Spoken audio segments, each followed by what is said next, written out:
Bon, salut tout le monde, comment allez-vous? Aujourd'hui, je vais vous montrer comment faire des petites flammes. Parce que je vois que ça vous intéresse, les petites flammes qui sortent de ma 205 là, les coups de fusil là. Moi, quand je roule, on dirait que la chasse est ouverte à H24. On dirait que c'est la guerre. Bien sûr, il y a plusieurs conditions. Et il faut avoir un véhicule essence absolument. Parce que je dis ça parce que ça m'étonnerait que, c'est même sûr, que le gasoil s'enflamme avec une étincelle. Ça s'enflamme pas avec une étincelle. Après, je pense qu'il y a moyen de tricher en mettant une bougie de préchauffage. Donc c'est pour ça, putain... Lucien sort de ce corps. Moi aussi il va falloir que j'aille voir Ansgur. Bon, je vous montre, vous suivez et je vous montre, je vais vous faire un petit schéma après de ce qui a besoin du matériel, petit schéma électrique, du branchement, voilà, des petits détails quoi. Donc on va commencer. Bon, comme tu peux le voir, toujours pas de volant. Alors j'ai plusieurs boutons, j'en ai un caché là, un petit bouton poussoir tu vois, et j'en ai un là. Lui, vous voyez dans l'ordre, je vais vous montrer après. Lui, il sert à couper l'allumage. C'est grossièrement comme si tu coupais les clés. Quand tu appuies, j'ai plus d'allumage du tout. Quand je lâche, l'allumage se remet. Donc voilà, je vous explique, après vous allez mieux comprendre avec le schéma que je vais vous montrer.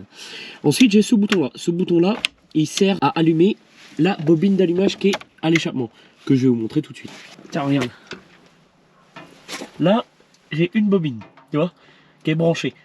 J'ai une bobine ici, donc le bouton que je t'ai montré il sert à alimenter la bobine qu'elle a, qui avec un fil de bougie qui alimente une bougie qui est soudée à mon pot d'échappement. Bon, tu peux voir les soudures dégueulasses, mais on s'en fout, c'est pas le c'est pas le tuto.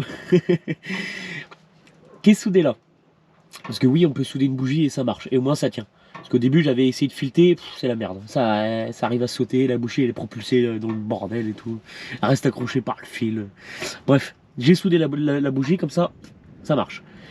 Ensuite, comme moi tu vois je l'ai mis à une certaine distance. Le mieux c'est à peu près à 10 cm, à peu près tu vois la moitié là. On va dire, allez, t'écartes tes doigts, ça fait ça quoi. Parce que je disais, quand t'écartes tes doigts comme ça, ça fait à peu près environ 10 cm. Et en fait, si mes souvenirs sont bons, ça permet plus de faire des flammes, pas des pétarades. Que moi, tu vois, il est à peu près allé à un bon 30 cm. Et du coup, quand je lâche, ça fait je le fais bien ou pas? Mais ça pète, tu vois. Donc le mieux, c'est de le mettre un peu plus près pour faire des flammes, mais un peu plus loin si tu veux que ça pète. Mais si tu le mets avant le silencieux, là c'est pas ça pète, là c'est des gros coups de fusil carrément. Par contre moi j'ai décaloté des joints de sortie de collecteur, j'en ai au moins presque 3 là, de péter. Enfin parce qu'à un moment je faisais ça. Alors ça pétait vraiment vénère, mais alors par contre les joints et tout qui partait. Le pot qui s'est éventaillé, parce qu'en fait les tubes d'échappement, c'est pas comme pour ceux qui connaissent les tuyaux de gaz c'est des tuyaux moulés, c'est-à-dire qu'il n'y a pas de soudure. Nous les tuyaux d'échappement, sauf si je me trompe, mais je crois que c'est ça, c'est une feuille qui est enroulée et ensuite qui est soudée.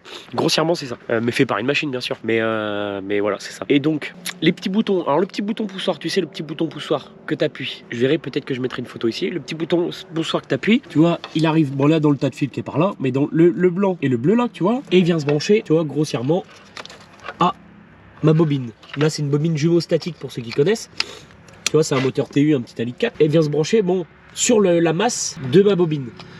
Alors je suis pas un pro, mais moi j'ai décidé de le brancher sur la masse pour couper et pour que pas forcément sur le plus, parce que le plus il y a du courant et vu que c'était un petit bouton j'avais pas envie de le cramer, donc je l'ai mis sur la masse. Et le petit bouton on off je l'ai mis sur l'alimentation plus de la bobine. En fait le plus sort de la bobine, vient à mon bouton, ensuite mon bouton va à la bobine, j'appelle ça la bobine vintage parce que ça vient du mini aussi de ma bobine par exemple, au cul de ma 205, et qui alimente ma bougie. Voilà, quand le bouton est sur on, bah du coup ça alimente ma bobine derrière. Mais j'ai pas forcément cherché mieux que ça, mais il y a mieux, il y a beaucoup mieux. Pour ceux qui s'y connaissent, ils peuvent améliorer mon système. Moi c'est juste un système de base. Parce que moi j'ai branché ma bobine sur ma bobine pour que quand l'étincelle se fait dans mon moteur, toutes les étincelles se fassent sur ma bougie derrière. Du coup ça un coup de fusil en même temps qu'il y a une étincelle dans mon moteur. Alors les jumeaux statiques je crois que c'est 2 et 2, donc il y a peut-être genre je crois que c'est le cylindre 1 et 4 où il y a une bougie, il y a une étincelle. Moi je sais plus, je crois que c'est 1 et 4 que j'ai connecté. Un truc comme ça si je me trompe pas.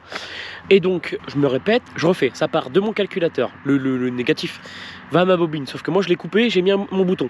Ensuite, comme ça je peux le contrôler. Ensuite le plus, il part de ma bobine, il arrive à mon bouton on-off. Mon bouton on-off, tous les fils électriques passent à ma bobine derrière, et ma bobine est connectée à l'échappement. Pas plus simple que ça. C'est pas plus simple que ça. Bien sûr, si vous avez une bobine par bougie, vous pouvez le faire parce qu'il y a aussi, je crois qu'il y a aussi 4 fils. Donc je te montre tout le circuit. Parce que là je viens de te l'expliquer mais je te le remontre. Je préfère me répéter et ça évite de vous me poser des questions et voilà, un minimum de questions. Le calculateur est derrière, donc il arrive là. Le plus, il vient se connecter là, sauf que moi je l'ai coupé sur le fil, j'ai relié avec les deux fils que tu vois là.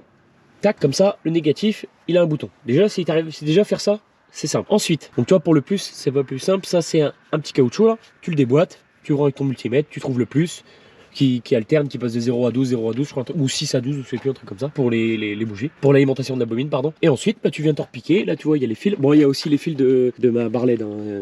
Moi, j'ai fait un nœud, un serre-flex, terminé. Ensuite, le fil, moi, il passe, tu vois, pour ceux qui ont des 205. Là, il y a des trucs jaunes là. C'est des petites pastilles que tu pousses. Et ensuite, tu peux faire passer un fil. Ça arrive, je peux pas vous montrer, mais juste derrière. Là, juste derrière ça. Ensuite, tu viens la repasser. Bon, moi, tu vois, là, je vais mettre le contact. Là, j'ai démarré, tu vois. J'ai mis une petite LED pour savoir quand la bobine est allumée. Donc, tu vois, ça arrive là. Vient se connecter à mon bouton qui vient couper mon allumage et là, qui vient alimenter ma bobine. Bon, là, le moteur n'est pas allumé, donc il n'y a pas de truc. Mais sinon, ça allume ma petite LED qui est là pour savoir quand est-ce que ma bobine est allumée. Tu vois, t'es toujours avec moi. Ensuite, alors tu vois, ensuite, moi, le bouton là, j'ai fait partir les fils en dessous et je les ai fait longer. Ils sont cachés dans le joint, tu vois. Regarde.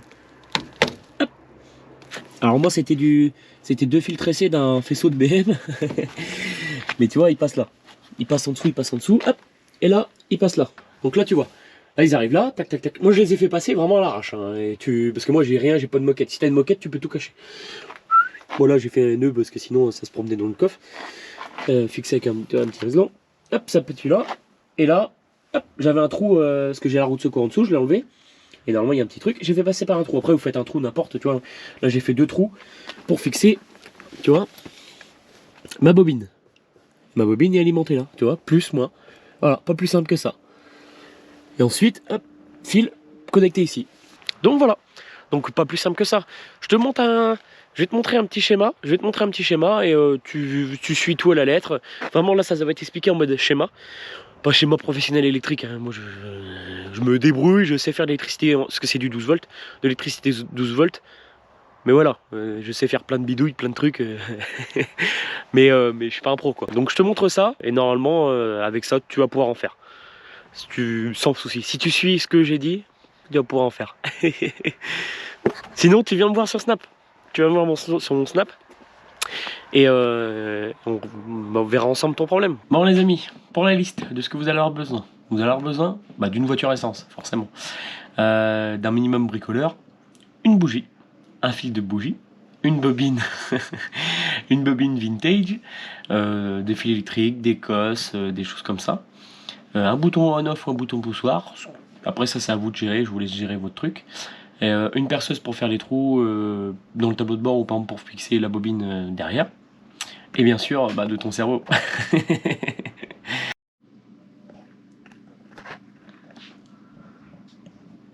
Bon, je vous ai fait un petit dessin avec le petit silencieux et un peu tout.